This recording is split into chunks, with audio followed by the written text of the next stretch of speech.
Good morning guys, कैसे हैं आप सभी। मैं मौरिफ खान आप सभी का तहे दिल से स्वागत करता हूं आपके अपने फेवरेट चैनल एक्टिव लर्नर्स थोड़ा पढ़ो रेगुलर पढ़ो पर। आपका ये चैनल 10th बोर्ड एग्जाम नहीं, चाहे वो सीबीएसई बोर्ड के बच्चे हो, बिहार बोर्ड के बच्चे हो या अन्य किसी भी बोर्ड के बच्चे हो, उनके लिए बहुत ही ज्यादा फायदेमंद साबित हो रहा है। ठीक है, तो फिर जल्दी से आइए, हमेशा की तरह एक कॉपी कलम एक बोतल पानी ले लीजिएगा, मोबाइल को थोड़ी दूरी पे एडजस्ट कर लीजिए। ठीक है बच्चों, तो फिर स्टार्ट करते हैं। आप लोग प्रैक्टिस कर रहे हैं, मैथ में प्रैक्टिस करते रहिए। हम एक्टिव लर्नर से जुड़े रहना है और आराम से जो मैं कहता हूं, जो बात कहता हूं उसको फॉलो कीजिए। ठीक है, अब हम लोग आते हैं एक्सरसाइज 8.1 में। हम लोगों ने क्वेश्चन नंबर 8 तक पढ़ लिया था। ठीक है बच्चों, वहां तक किसी को कोई प्रॉब्लम?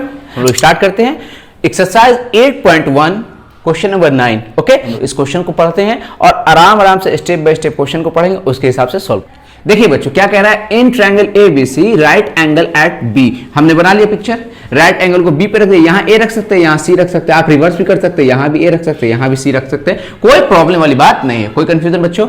नेक्स्ट क्या है, इफ उसका एक क्लू दिया हुआ है कि tan a equals to 1/√3, then find the value of sin a into cos c plus cos a into sin c। और सेकंड में क्या है, cos a into cos c minus sin a into sin c। ठीक है, आइए इसका हम लोग सॉल्यूशन करते हैं। बहुत आसान ये क्वेश्चन। देखिए क्या कहते हैं, पहले हम लोग लिख लेंगे कि इन ट्रायंगल एबीसी क्या एक सिचुएशन दे दी आपको कि एंगल बी जो है आपका राइट एंगल है 90 डिग्री।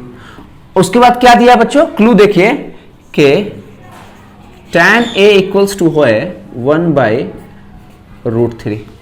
कोई कंफ्यूजन? tan a की वैल्यू दी हुई है 1/√3। ठीक है, तो हम लोग tan a को और किस तरह से लिख सकते हैं, याद आ रहा है? Yes, tan a is the ratio of perpendicular by base. Very good very good. यहां पर देखिए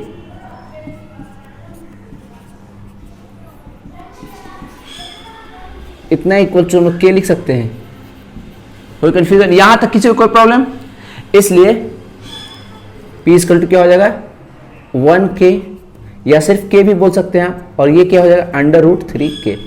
यहां तक बच्चों कोई प्रॉब्लम? उसके बाद हमें p पता चल गया, b पता चल गया, और हमें देखिए यहां sin का वैल्यू पता करना है, cos का वैल्यू पता करना है, और हम जानते हैं कि sin और cos के वैल्यू में h की जरूरत होगी।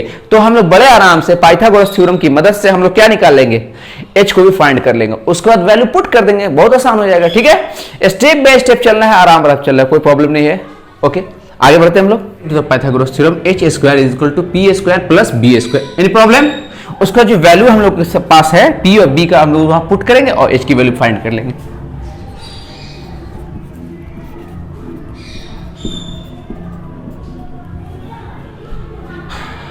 हम लोगों ने क्या किया कि पाइथागोरस, हम लोगों ने क्या किया, यहाँ p के वैल्यू को रख लिया। p क्या है 1k यानी k के स्क्वायर, और फिर √3k। जब हम √3 के स्क्वायर करते हैं तो √3 क्या हो जाता है, देखिए √3 का स्क्वायर का मतलब √3 इंटू √3, और ये हमें पता है कि इसका पावर क्या होता है, हाफ। इसका पावर क्या होता है, हाफ। जब दोनों ये कटते हैं तो इसका पावर 1 हो जाता है, मतलब 3। ये बात तो आप लोगों को मालूम है बाबू, कोई प्रॉब्लम? यहां तक किसी को प्रॉब्लम? तो यहां हम लोग क्या लिख सकते हैं, 3k²। कोई कंफ्यूजन? ये एज रफ मैंने समझा दिया, जिन बच्चों को प्रॉब्लम है तो वो कह तो दिया ना कि घबराना नहीं, मैथ यहाँ स्टेप बाय स्टेप सिखाया जा रहा है। ठीक है, आप सिर्फ और सिर्फ एक्टिव लर्नर से जुड़े रहें और ज्यादा से ज्यादा दोस्तों को जोड़ने की कोशिश करें। रेगुलर रहना है, सबसे इंपॉर्टेंट बात रेगुलरिटी है। यहां देखिए, इसलिए h बराबर 2k। यहां हम लोगों ने h को फाइंड कर लिया 2k। ओके, अब इनके वैल्यूज को हम लोग यहां पुट करेंगे और रिजल्ट फाइंड कर लेंगे। ओके, हम लोगों ने क्या फाइंड कर लिया, p और b की हेल्प से हम लोगों ने h को फाइंड कर लिया।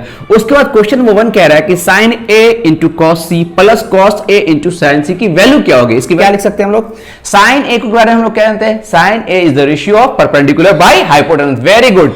आइए, मैंने क्या समझाया था कि अगर मैं बात कर रहा हूं कि sin a की या एंगल a की, तो इसके सामने वाला साइड क्या कहलाता है, परपेंडिकुलर, और जो ये एंगल बनाता है वो बेस हो जाता है, बाकी जो बची गया वो हाइपोटेनस है। कोई कंफ्यूजन? तो अभी आपकी सहूलियत के लिए मैं क्या लिख देता हूं, यहां क्या लिख सकता हूं, p/h into this is b/h plus b/h into p/h। Any problem?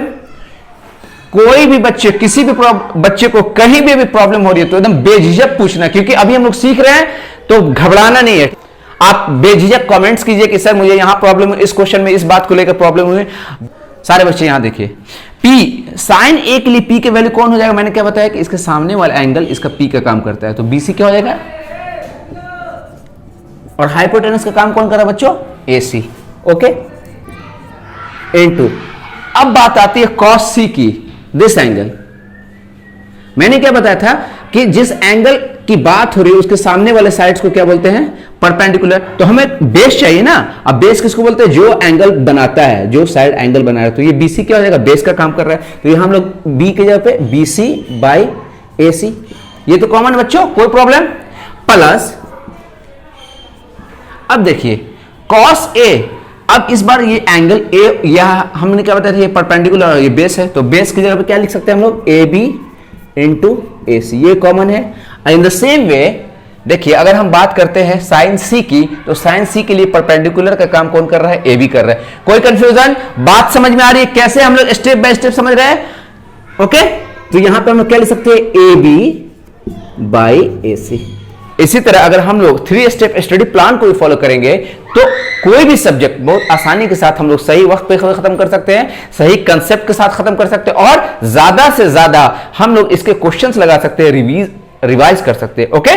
तो फिर कैसे कॉन्फिडेंस बिल्ड नहीं होगा, कंसेप्ट की क्लैरिटी कैसे नहीं होगी, और हम लोग क्यों अच्छा नहीं करेंगे अपने एग्जाम्स में, चाहे वो बोर्ड एग्जाम हो या फिर कोई भी एग्जाम हो, ओके बच्चों। आइए, बस कंटिन्यूटी चाहिए, किसी भी काम के लिए कंटिन्यू होना बहुत जरूरी है। अब हम लोग यहां से, मैं यहां बना दे रहा हूं उसको, ठीक है बच्चों। देखो हम लोगों ने tan A की मदद से तो ये जाना कि P क्या है, B क्या है, तो tan A के हिसाब से हमने वैल्यू पुट कर दिया, tan A के लिए भी P का काम यही कर रहा है, B का काम यही कर। अब हम लोग इसके जगह पे इसके वैल्यूज रखेंगे और फाइंड कर लेंगे रिजल्ट क्या मिल रहा है हम लोगों को। ये बच्चों अब हम लोगों ने BC की जगह पे इसकी वैल्यू को रख दिया, BC की जगह पे क्या रख सकते हैं, K, यहां भी BC है तो इसकी जगह पे क्या रख सकते, K रख सकते हैं, ठीक है।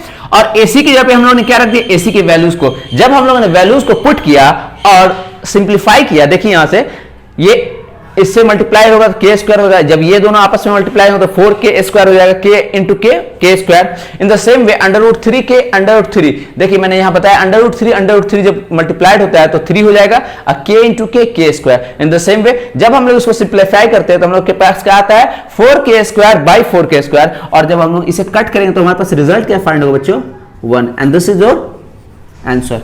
कोई प्रॉब्लम। देखिए किस तरह से हम लोग बड़े आसानी से स्टेप बाय स्टेप चलकर हम लोगों ने फर्स्ट नंबर के आंसर को फाइंड कर लिया। क्वेश्चन नंबर सेकंड पे, क्वेश्चन नंबर सेकंड क्या कर रहा है, cos A into cos C minus sin A into sin C, any problem. उसके बाद हम लोग डायरेक्ट लिख सकते हैं ना, cos A बराबर क्या होगा, cos A का मतलब क्या हो गया, base by hypotenuse, cos C का मतलब base by hypotenuse. In the same way sin A यानी कि sin A का मतलब परपेंडिकुलर यानी BC बाई AC, और यहां अगर हम sin C की बात करते हैं तो इसके लिए परपेंडिकुलर का ये कर रहे हैं, अभी तो मैं हम लोगों ने समझा। उसके बाद हम क्या करते हैं, डायरेक्ट वैल्यू को पुट कर देते हैं, AB की जगह पे √3 K लिख सकते हैं और इसके जगह पे डायरेक्ट K लिख सकते हैं, एनी प्रॉब्लम। जब हम लोगों ने वैल्यू को पुट किया था हमारे पास रिजल्ट क्या फाइंड हो रहा है, √3K। आप चाहते हैं तो यहाँ कट कर सकते हैं, लेकिन अब एक स्टेप इसको बढ़ा लीजिएगा ताकि क्लियर हो जाए, ठीक है, कोई कंफ्यूजन नहीं है, ठीक है। √3K स्क्वायर लिख सकते हैं by 2 into 2 4K square. In the same way this is also √3K square by 4K square. ये देखिए इसकी वैल्यू सेम है तो हम लोग यहाँ डायरेक्ट क्या लिख सकते हैं, this is 0 and this is your answer. And in this way we can solve question number 9 very easily, okay. The most important thing regarding math is only practice, okay. Come to the next question, question number 10, which is most important regarding examination, regarding your concept, okay. एक बात बहुत important है, मैं बार बार कह रहा हूं कि math को बनाने से पहले आप खुद भी उस क्वेश्चन को ट्राई कीजिए। इससे ये हुआ कि आपको कहां दिक्कत हो रही है आपको खुद रियलाइज होने लगेगा, और जब कोई टीचर आपको पढ़ाएगा, जब मैं आपको पढ़ाऊंगा तो आप भी नोटिस करने लगेंगे, ओ मुझ में यहां कमी थी, और फिर दोबारा जब आप उसको बनाएंगे तो बहुत ही आसानी के साथ मैथ्स के कंसेप्ट आपके दिमाग में सेट कर जाएंगे, जो आपको आने वाले फ्यूचर में भी बहुत काम आने वाले हैं, ओके। और इसी तरह से आपका मैथ इंप्रूव होगा, ठीक है ना। रटी रटाई बातों से मैथ इंप्रूव नहीं होता है, मैथ प्रैक्टिस खोजता है। मैथ यहां ध्यान दीजिए बच्चों कि कह रहा है क्वेश्चन नंबर 10 कहता है कि in triangle PQR right angled at Q, यहां एकदम क्लियर कह रहा है कि आपको राइट एंगल जो है ना वो Q पर है, this is your right angle. Any confusion. अब आप यहां P रख सकते हो, यहां आप R रख सकते हो, या फिर यहां P रख दो, यहां R रख दो, नो प्रॉब्लम, ओके। फिर कहता है उसके बाद एक और क्लू दिया है कि PR plus QR equals to 25 centimetre. देख रहे कैसे स्टेप बाय स्टेप हम लोग पढ़ रहे हैं। एंड पी क्यू, उसके बाद एक और फाइंडिंग्स दे चुका है आपको कि P Q equals to 5 centimetre. Any problem? ठीक है, यहां तक बात समझ में आ रही बच्चों? फिर हम लोग क्या जानते हैं कि determine the values of sine P, हमें साइन पी पता करना है, कॉस पी पता करना है और टैन पी पता करना है। कोई प्रॉब्लम? क्वेश्चन समझ में आया? देखो बच्चों, अब इसको ट्राई कैसे करेंगे ये इंपॉर्टेंट है। यहां देखिए, यहां आपको क्या दे रहा है, P R plus Q are, that means P R plus Q are. और हाँ बच्चों, तो प्लीज स्किप नहीं कीजिएगा और ज्यादा से ज्यादा दोस्तों को जोड़िए। मैं चाहता हूं कि हर बच्चा अपनी तरफ से ये कोशिश करे कि कम से कम जितने भी उसके सर्किल में हैं दोस्त उसको कनेक्ट करें, ठीक है। तो अगर टारगेट सिर्फ और सिर्फ ये होना चाहिए कि हर बच्चे तक, जो भी 10th बोर्ड एग्जाम ने, उस तक एक्टिव लर्नर्स की पहुंच हो जाए।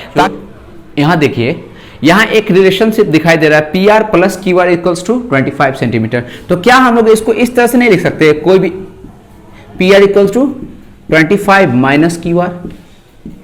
Any problem? आप इसको भी ले जा सकते थे, क्यू आर इक्वल्स टू भी लिख सकते थे, इसमें कोई प्रॉब्लम। मैंने किसी एक को ले लिया। उसके बाद क्या है, उसके बाद हम लोग के पास क्या दिया हुआ है कि पी क्यू इक्वल्स टू आपको 5 सेंटीमीटर।